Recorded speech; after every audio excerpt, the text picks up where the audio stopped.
I'd like to introduce the Flames to come up and do a little presentation for us.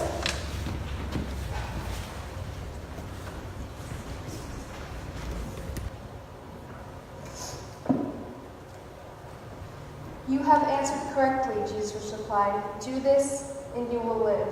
But he wanted to justify himself, so he asked Jesus, and who is my neighbor? In reply, Jesus said, a man was going down from Jerusalem to Jericho when he fell into the hands of robbers. They stripped him of his clothes, beat him, and went away, leaving him half dead. A priest happened to be going down the same road when he saw the man. He passed by on the other side.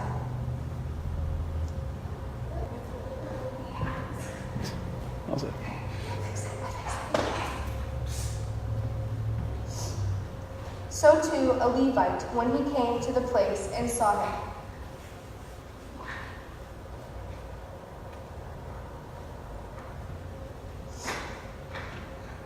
He passed by on the other side.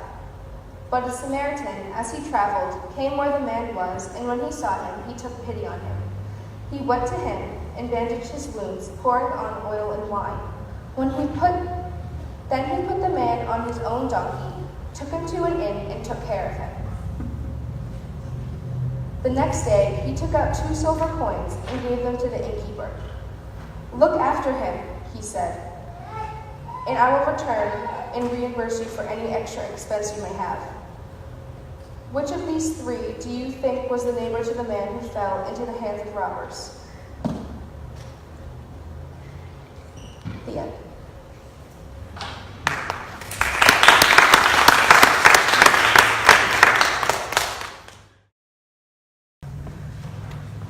And I'd like to read for us again the parable of the Good Samaritan.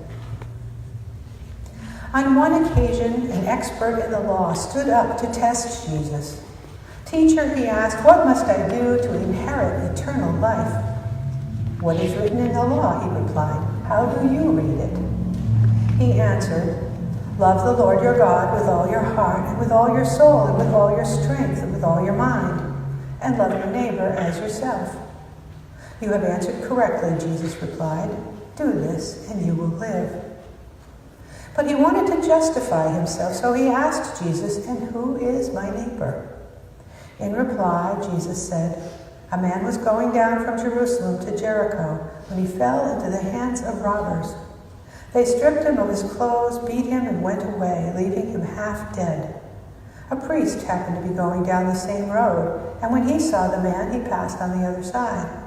So too a Levite, when he came to the place and saw him, passed by on the other side. But a Samaritan, as he traveled, came where the man was, and when he saw him, he took pity on him. He went to him and bandaged his wounds, pouring on oil and wine. Then he put the man on his own donkey, took him to an inn, and took out 2 silver coins and gave them to the innkeeper. Look after him, he said, and when I return, I will reimburse you for any extra expense you may have. Which of these 3 do you think was a neighbor to the man who fell into the hands of robbers? The expert in the law replied, the one who had mercy on him. And Jesus told him, go and do likewise. May the Lord add his blessing to the reading, the hearing, the understanding, and the living of his holy word.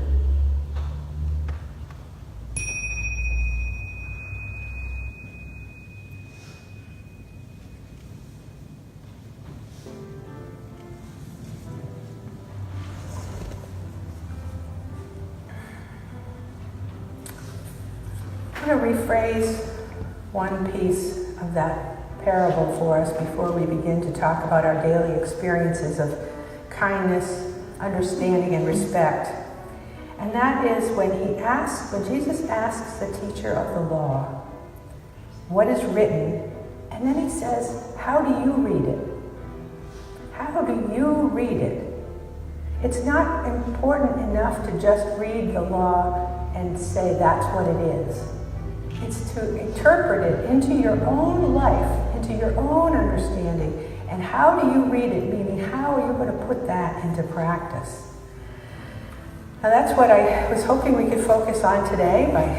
Last week I handed out little inspirational quotes to everyone who wanted one and said if there's something that you'd like to reflect on about that quote, please do. Now, if you've forgotten yours or didn't get one last week, there are on the back of the pink insert in your bulletin, and you may want to reflect on one of those. But also just experiences in life. I think it's so important that we learn by living and we teach by sharing our stories. This is why Jesus spoke in parables of stories that people could understand. He told the story of the Samaritan because people could understand, gee, if that were me, how would I feel? So it's important for us to share stories. So I'd like to open it up to anyone who had an inspiration over the week and thought about it. And if you'd like to come up and share with people what your reflection on that is, I would love to hear what you have to say. The little scroll that I chose from the basket last week said, when given the choice between being right and being kind, choose kind. And the first thing that popped into my head were multiple choice tests when I was a kid, because they give you some answers. And it always seemed to me it was really, really difficult to select the right one. Because most of the time I found that they didn't have quite the detail that made me think it was exactly the right one. And then I got thinking beyond that. Of course, that's just the first thing that popped into my head. And so I guess that made me think how everybody has a different interpretation on things. And that what actually makes someone right in a correct way in reading, and then just hearing what you mentioned, Suzanne, about what do you think it means, is what spoke to me about this. Isn't it a person's own experience and understanding that caused them to take a certain line and think, what I know about this is right because I see it this way? Where anyone in another vein that doesn't see it exactly that same way or understand it in that exact same way as person number one is equally right. And aren't we given these abilities to understand from God, from strength and love larger than ourselves? So how would it not make sense to treat someone who was understanding it differently, and I'm sorry that I'm rambling, understanding it differently, that why are they not equally right? And should I not react with love to those people because they're as right as I am, depending on what the subject could be. And it's all by our own experience and by our love. And if we are to do what we've been asked, to love one another as we love ourselves, then our reaction to being right should be, well, if I was the person who wasn't right, how would I want you to react to me? Thank you so much. It reminds me why I like the all of the above choice in multiple choice questions. You knew if I was here, I was going to get up. I have a quote from the Dalai Lama. Be kind whenever possible. It is always possible. And what I liked about this is the kindness. We don't see kindness in our political situation. We don't see kindness if you put on the TV. But I don't know if you've noticed, but in your daily life, are you running into more kindness? I feel I am. I feel people are making an effort to be kind, be friendly.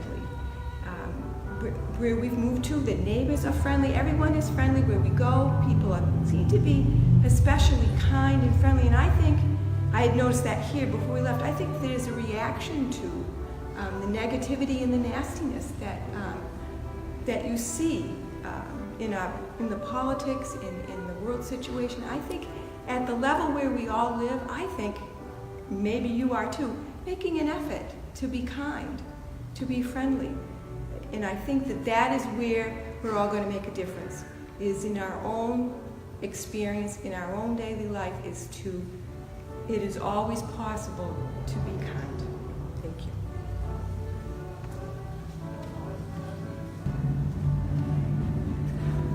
The scroll that I got last week was by, the quote was by Stephen Hawking, and I really think that my husband should have got that one. But I'm going to kind of pick up on what Marie just said in seeing kindness in our own world. I remember in raising my children that I would always say, and I do it now with my younger cousins and nieces, to be nice. And at their ages, be nice is being kind. And I have seen, as my children have grown, that they are nice and they are kind. And it's just one simple little word, to just be nice and kind to each other. I have two things to share.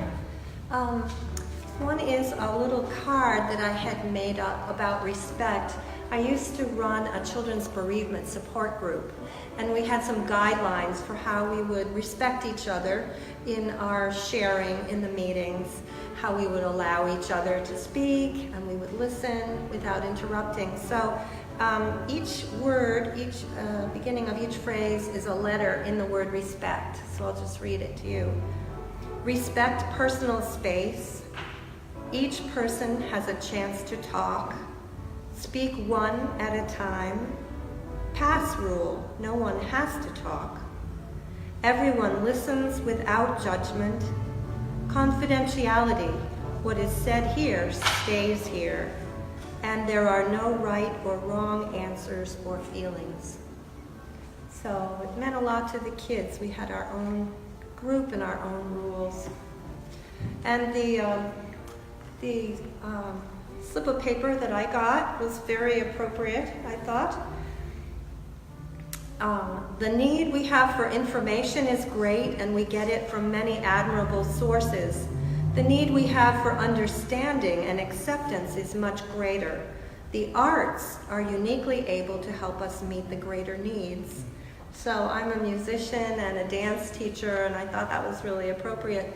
The arts allow us to express ourselves in other ways, to express our emotions, to go a little bit deeper sometimes.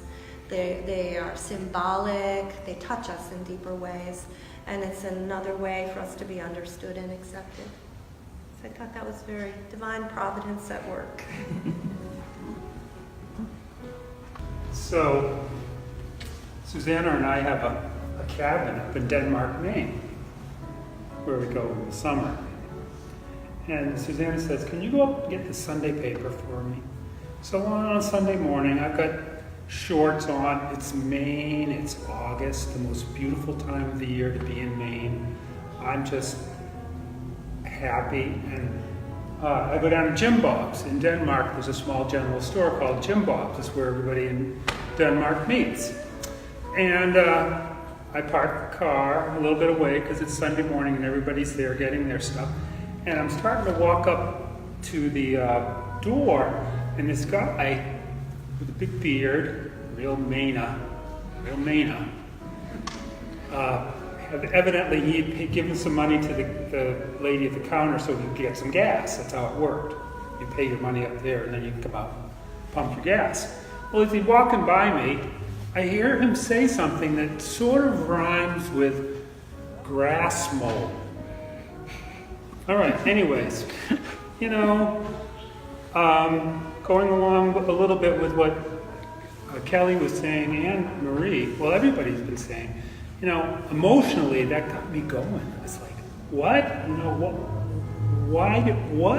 What did I do, So I'm standing in line, I got the paper, and all of a sudden he comes up behind me, and I get my back up, and I know this isn't the one that you're talking about kindness, but I'm trying to talk about how do you deal with somebody that's so dismissive of you and your thoughts or your feelings. Anyways, it was in my emotions, and I was feeling all emotional. So I turned around to him and I said, nice day, hot day. And he said, yeah. And I noticed that he had a Denmark Volunteer Fire Department t-shirt on. It said Volunteer Fire Department. Now up in Maine, most all the fire departments are volunteer fire departments. I said, oh, you're on the department here, thank you, because I have a little cabin. And he goes, yeah, just got back from a fire last night. And he's telling me this long story about a fire that started in somebody's cabin.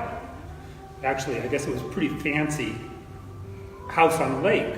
And he was kind of upset because he felt like for no money at all, he got up in the middle of the night, went out, put out a fire, and didn't think that he got thank you'd. Anyways, he was in a bad mood.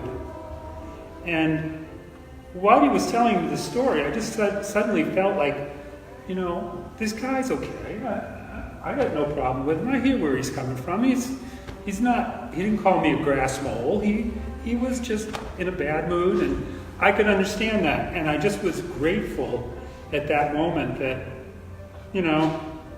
I could get to him on some level. On some level, yeah, I'm sure he's still going to dismiss me because I'm sitting in, but on another level, I understood where it was coming from. So anyways, that's the story that I had. So just before I went up to the counter, I said, by the way, I'm not from Massachusetts. I'm from Rhode Island. And he goes, oh, sorry.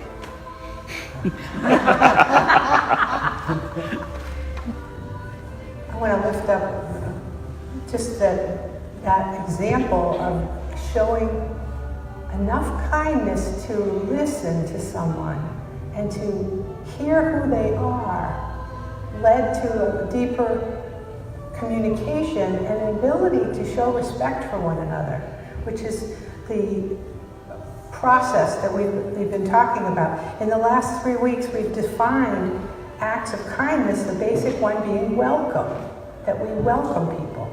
And that as our kindness grows into wanting to understand more, we listen. And that respect comes from the combination of kindness and understanding, and that we sometimes call unconditional positive regard. So it's how we are inspired to be kind and understanding and respectful that is the goal of our sharing, but also of the last 3 weeks, and it's what our Sunday school is focusing on. I want to share with you the quote that I selected for myself, which, no surprise, is from Emanuel Swedenborg. He wrote, "In the spiritual body, a person appears such as they are with respect to love and faith. For everyone in the spiritual world is the effigy of their own love, not only as to the face and body, but also as to the speech and the actions."